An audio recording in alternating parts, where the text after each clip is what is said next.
Donc après les origines, nous allons attaquer les étapes de la guerre. Donc les étapes de la Seconde Guerre mondiale, nous allons parler les victoires de l'Axe. On avait dit tantôt Axe, c'est Allemagne, Italie et Japon. Et c'est de 1939 à 1941. Mais vous savez que les étapes de 39 à 41, il n'y a pas de problème. C'est l'Axe qui va remporter presque toutes les victoires. Mais c'était prévisible dans la mesure où, n'est-ce pas, Hitler s'est bien préparé. On a parlé tantôt de quoi? Du réarmement de l'Allemagne. Donc Hitler s'est bien préparé et cela aura des conséquences, n'est-ce pas, extraordinaires en Europe parce que l'Europe sera un peu surpris, n'est-ce pas, de l'envahissement d'Adolf Hitler. Il va d'abord écraser la Pologne. Après 10 jours de résistance, septembre 1939, mais après la Pologne, il va augmenter, il va aller en Hollande, la Belgique, la France est conquise en 6 semaines. Mais après cela, il y a la Yougoslavie, la Grèce, parallèlement Norvège, n'est-ce pas, et jusqu'à 1940, le 17 juin, la France va tomber. Mais la France tombe, Pétain n'est plus là, mais De Gaulle va prendre la relève après quoi? Il va se réfugier à Londres, où il va lancer un appel à quoi? À une résistance nationale. Appel le 18 juin 1940. Mais n'oubliez pas que l'appel était pas télévisé, mais en direct, n'est-ce pas, du BBC. Cela va entraîner, pousser après quoi? La résistance de l'Angleterre, dont le courage fut stimulé par la nomination de Winston Churchill le 10 mai 1940. Là, vous avez ce qu'on appelle quoi? Regardez, il y a 2 photos. Il y a l'exode de la France. L'exode des Français en 1941, parce que la France y est occupée. Et l'occupation de l'Allemagne, regardez, ici à droite, les Français quittent. La deuxième photo, on voit les soldats, n'est-ce pas, français, les soldats allemands qui défilent au niveau des Champs-Élysées. Cela veut dire quoi? Que l'Allemagne, n'est-ce pas, a désormais occupé le cœur de la France. Mais ce n'est pas toute la France, c'est une partie de la France. Mais les Français vont faire quoi? Vont tout à fait mettre en place la résistance. Parce que l'appel de De Gaulle sera entendu. Vous voyez sur cette photo, on a des enfants, des jeunes et des vieux. Ça signifie quoi? C'est des Français qui sont déterminés à repousser et à reprendre le pays coûte que coûte. Et après, qu'est-ce qui va se passer en 1941-43? La mondialisation du conflit. Et quoi? La stabilisation des fronts. Attaque de l'URSS par Italie, par Adolf Hitler le 22 juin 1941, à travers le plan Barbarossa. Arrivée des troupes allemandes aux portes de Moscou. Mais qu'est-ce qui va se passer? Devant cette porte de Moscou, les gens ont dit quoi? Tout à fait que ce n'est pas les Russes qui ont bloqué les Allemands, mais c'est le général Hébert. Hitler est entré, n'est-ce pas, dans une période un peu difficile, l'hiver. N'oubliez pas que l'URSS, le climat est très, voire même trop rigoureux. Mais à côté, qu'est-ce qui va se passer? Au Japon, il y a l'attaque, ce qu'on appelle de la flotte américaine, basée à Pearl Harbor par les Japonais le 7 décembre 1941. Les Américains n'ont pas riposté. Les Américains n'ont pas réagi.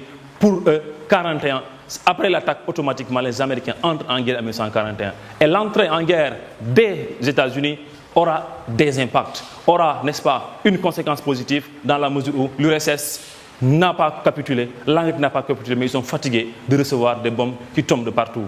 Les Américains vont subir de longues pertes au niveau de Pearl Harbor, mais Roosevelt, avec ce qu'on appelle ce réarme, tout en fournissant aux Alliés ce dont ils avaient besoin. Quand on dit Alliés, la loi Preble. Cette loi Preble va donner un appui financier, n'est-ce pas, surtout qui? L'URSS. Mais l'URSS, n'est-ce pas, avait besoin de ce qu'on appelle quoi? De cet argent parce qu'il était fatigué. Regardez ici les 2 photos. On a attaqué Pearl Harbor. Regardez l'autre, c'est quoi? L'arrestation des Juifs. Mais regardez grand, arrestation des Juifs. Ces Juifs que vous voyez, Hitler va cibler ces Juifs pour les massacrer. Mais ce n'est pas grave. Pour Hitler, on ne sait pas les raisons qui ont poussé ce monsieur à cibler ces gens-là. Mais ce n'est pas seulement les Juifs. Il y aura les Ziganes, n'est-ce pas? Peut-être les gens, à chaque fois on parle des Juifs, mais il y a d'autres ethnies qui sont ciblées. Mais qu'est-ce qui va se passer? La victoire des Alliés. C'est quoi la victoire des Alliés? Les Alliés, c'est qui? C'est États-Unis, France, l'URSS et qui? Et ce qu'on appelle la Grande-Bretagne. Qu'est-ce qui va se passer? L'entrée en guerre des Américains va changer. Mais regardez ici, on a des 14 et 24 décembre 1943. On va le voir après. C'est la conférence de Téhéran. Durant cette conférence, on va voir quoi? C'est les 3 superpuissances, à savoir URSS, États-Unis et ce qu'on appelle la Grande-Bretagne, vont discuter sur quoi? Quelle est la stratégie à utiliser, n'est-ce pas, pour définitivement se débarrasser de ce monsieur qui est un obstacle, n'est-ce pas, pour le retour, n'est-ce pas, de la paix à travers le monde entier. Et on ne va pas perdre beaucoup de temps sur ça. La France est libérée en 1944. Regardez à côté, on a les Alliés en Normandie, 6 juin 1944.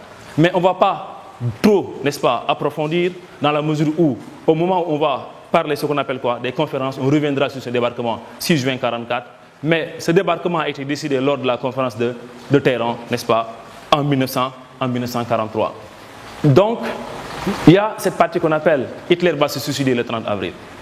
Après le siège de la ville qu'on appelle Berlin, l'Allemagne capitule le 7 et le 8 mai, mais la guerre n'est pas finie. La guerre va se déplacer, mes élèves, de l'Europe vers l'Asie-Pacifique. Le Japon résiste jusqu'à présent. N'oubliez pas que les Japonais avaient bombardé ce qu'on appelle la base de Pearl Harbor. Voici l'heure est arrivée pour les Français, pour les Américains de répondre parce que M. Hitler n'est plus là, l'Allemagne a capitulé. Il y a un ennemi qui reste, c'est qui? C'est le Japon. Qu'est-ce qui va se passer? Les Japonais sont battus dans les deux grandes batailles navales, mer du Corail et les îles Midway. Après avoir conquis, n'est-ce pas, un immense empire jusqu'en 1942, allant des frontières de l'Inde jusqu'aux portes de l'Australie. Qu'est-ce qui va se passer? Récupération de plusieurs îles. C'est quoi récupération? N'oubliez pas qu'après une guerre, les vainqueurs ont tendance à se partager ce qu'on appelle quoi? Les territoires du pays qui a perdu cette guerre. Et les Japon vont subir ce qu'on appelle de lourdes pertes. Mais, quand je dis mais, je m'arrête là. Les États-Unis vont utiliser pour la première fois la bombe atomique, n'est-ce pas, à Hiroshima et à Nagasaki, qui va faire au maximum 200 000 morts, 130, n'est-ce pas, au niveau du Hiroshima et 300 000, n'est-ce pas, à Nagasaki. En tout, ça fait 200 000 morts. Là, voici les photos. Tout à fait en bas, regardez, les femmes, il y a une femme qui est couchée, il y a une femme qui est restée assise, il y a à côté ce qu'on appelle l'explosion de ces bombes, c'est ce qu'on appelle les conséquences, mais aussi devant, il y a ce qu'on appelle quoi? Regardez la génocide, n'est-ce pas, des Juifs. Et tout à fait à gauche en haut, c'est les ruines et les conséquences, n'est-ce pas, matérielles. Donc,